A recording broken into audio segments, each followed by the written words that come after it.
नमस्कार। आज हम फिर मौलिक कर्तव्य को आगे लेके चलते हैं। आज हम अध्ययन करने जा रहे हैं मौलिक कर्तव्य का महत्व।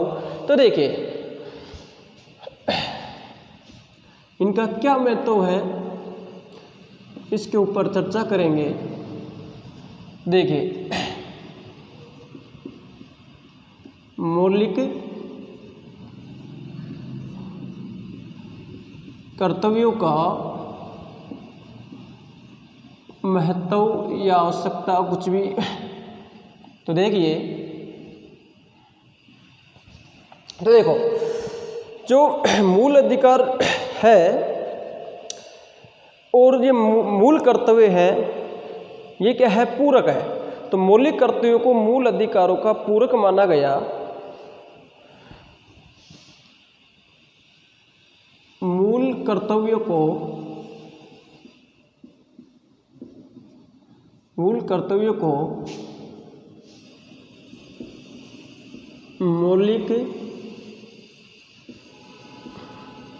मौलिक अधिकारों का पूरक माना गया है।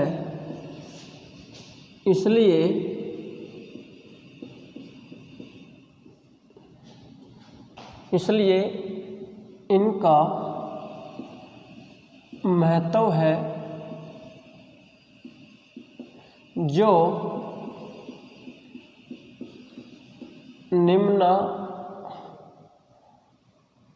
निम्नानुसार है। पहला, तो देखिए मौलिक अधिकारों का पहला महत्व क्या है। मूल कर्तव्य का पहला महत्व है, मूल कर्तव्य देश की सुरक्षा में सहायक होते हैं। मौलिक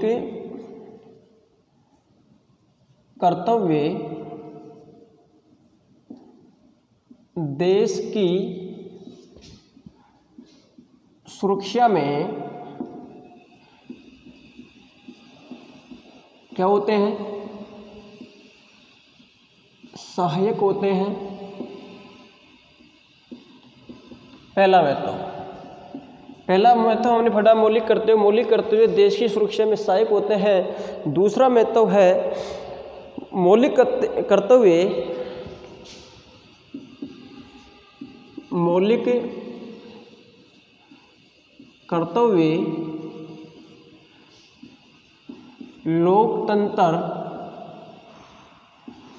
लोकतंत्र की स्थापना में सहायक होते हैं। तीसरा महत्व है मौलिक कर्तव्य का, दूसरा क्या है, मौलिक कर्तव्य लोकतंत्र की स्थापना में सहायक होते हैं। तो तीसरा महत्व है मौलिक कर्तव्य अयोग्यता हो असक्षमता को दूर करने में सहायक होते हैं। तीसरा महत्व मौलिक कर्तव्य का, मौलिक कर्तव्य अयोग्यता एवं असक्षमता को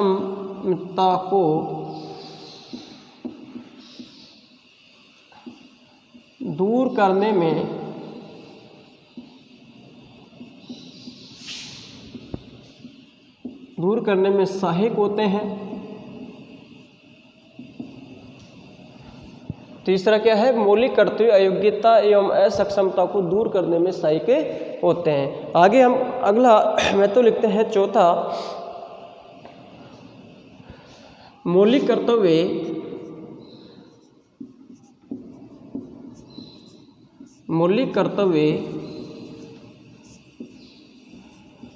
पर्यावरण की सुरक्षा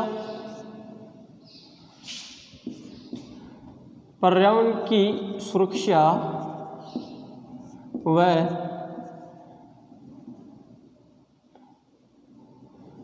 चिकित्सा व्यवस्था करने में सहायक है। अगला महत्व हम पढ़ रहे हैं, पांचवा महत्व इनका क्या है। तो देखिए पांचवा महत्व है मौलिक कर्तव्य अंधविश्वास एवं समाज में प्रचलित रूढ़ियों को समाप्त करने में सहायक है। मौलिक कर्तव्य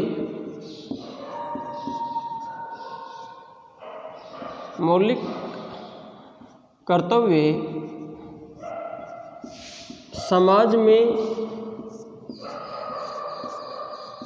व्याप्त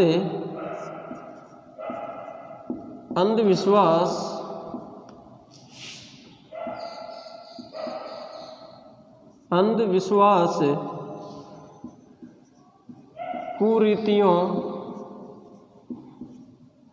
को दूर करने में सहायक है। इन आधार पर हम इनका क्या कहते हैं, इनका महत्व है। तो देखिए मौलिक कर्तव्य, तो मौलिक कर्तव्य का महत्व हमने पढ़ा। तो पहला महत्व हमने क्या पढ़ा, मौलिक कर्तव्य देश की सुरक्षा में सहायक होते हैं, मौलिक कर्तव्य लोकतंत्र की स्थापना में सहायक होते हैं, मौलिक कर्तव्य अयोग्यता व असक्षमता को दूर करने में सहायक होते हैं, मौलिक कर्तव्य पर्यावरण की सुरक्षा और चिकित्सा व्यवस्था करने में सहायक है, मौलिक कर्तव्य समाज में व्यापक अंधविश्वास और कुरीतियों को दूर करने में सहायक है। ठीक है, आगे हम अध्ययन करते हैं प्रश्न। सरकार द्वारा, हमारा प्रश्न है सरकार द्वारा नीति निर्देशक तत्वों के क्रियान्वयन के लिए क्या क्या प्रयास किए हैं। सरकार द्वारा नीति निर्देशक तत्वों के क्रियान्वयन के लिए क्या क्या प्रयास किए गए हैं। तो देखिए संविधान लागू होते ही नीति निर्देशक तत्वों को लागू करने की दिशा में हमारा आंसर है संविधान लागू होते ही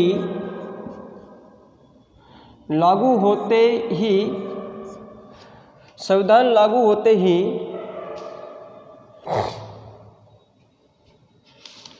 लागू होते ही भारत सरकार द्वारा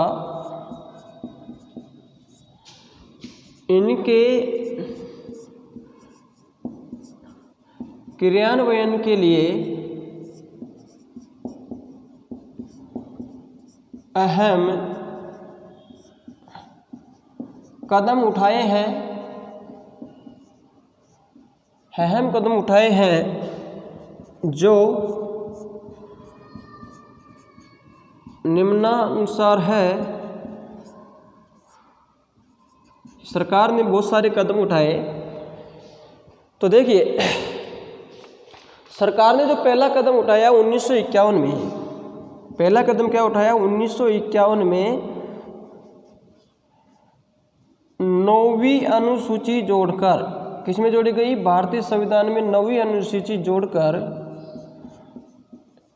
पहले हमारे देश का जो संविधान था उसमें कितनी अनुसूचियाँ थी बच्चों, 8 ही अनुसूचियाँ थी, लेकिन 1951 में हमारे देश के संविधान में 9वीं अनुसूची जोड़ी गई। और इसके द्वारा क्या हुआ, 1991 में 9वीं अनुसूची जोड़कर भूमि सुधार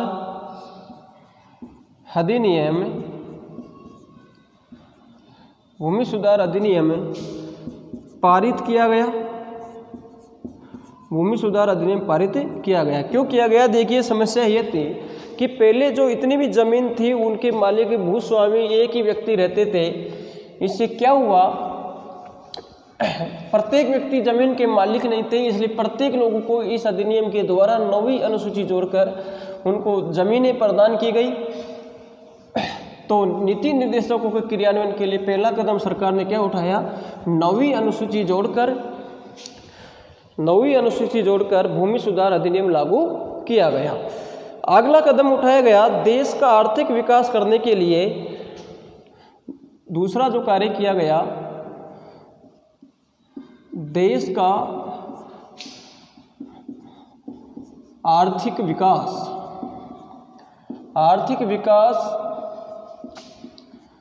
करने के लिए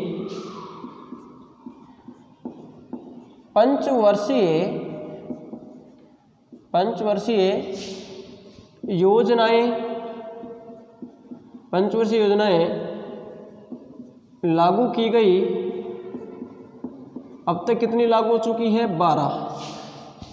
12 पंचवर्षीय योजना अब तक क्या हो चुकी है बच्चों? लागू हो चुकी है। ठीक है। तो देश का आर्थिक विकास करने के लिए पंचवर्षीय योजनाएं लागू की गई, 5-5 साल की योजनाएं बनाई गई और अब तक 12 पंचवर्षीय योजनाएं लागू हो चुकी है। तीसरा जो कदम उठाया गया वो क्या उठाया गया बच्चों? मौलिक कर्तव्यों का क्रियान्वयन करने के लिए तीसरा कदम क्या उठाया गया? कमजोर वर्गों के कल्याण के लिए कमजोर वर्गों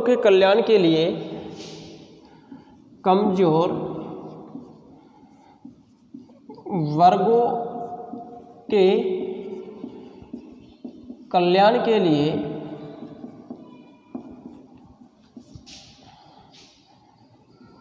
आरक्षण की व्यवस्था की गई, जैसे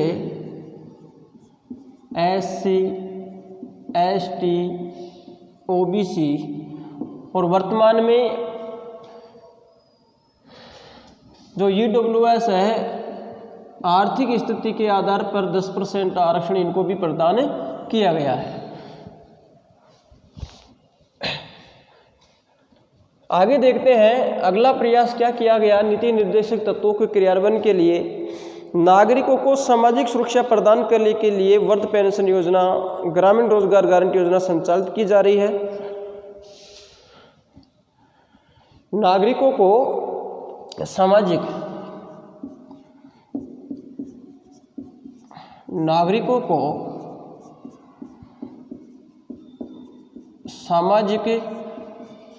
सुरक्षा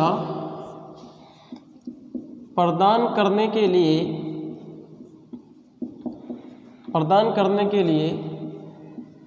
पेंशन योजना,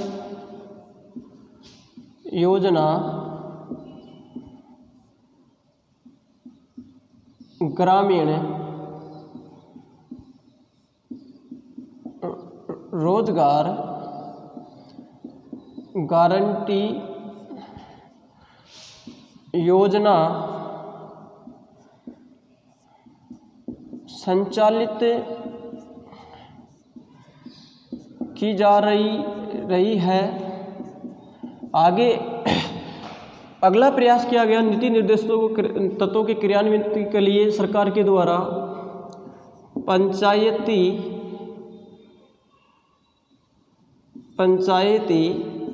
राज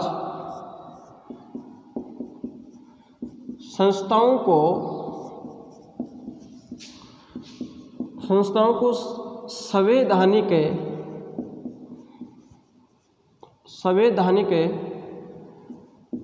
दर्जा प्रदान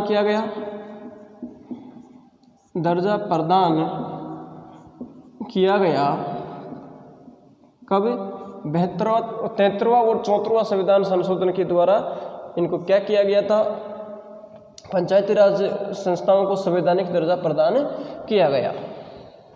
तो ये सब कार्य किसके लिए किए गए? मौलिक जो नीति निर्देशक तत्व है उनको क्रियान्वित करने के लिए ये सरकार द्वारा कदम उठाए गए।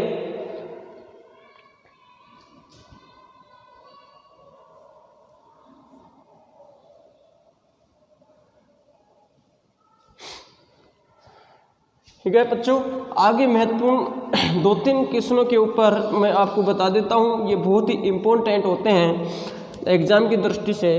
तो देखिए, डॉक्टर भीमराव अंबेडकर ने संविधान का अर्थ किससे कहा? स्पष्ट करें। इनको आप सभी को करना है। डॉक्टर भीमराव अंबेडकर ने अंबेडकर ने संविधान का हृदय किससे कहा है,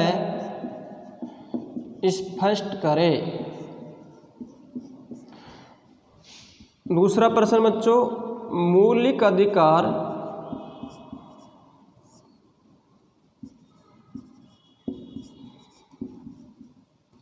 अधिकार एवं मूल कर्तव्य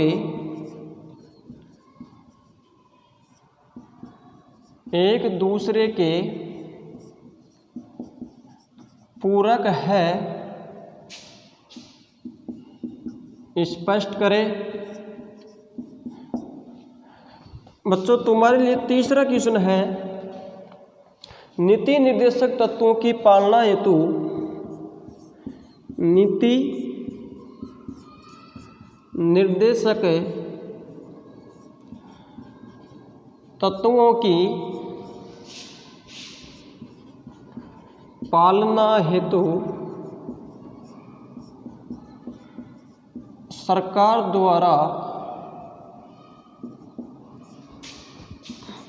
कौन कौन सी योजनाएं संचालित की जा रही है, कौन कौन सी योजनाएं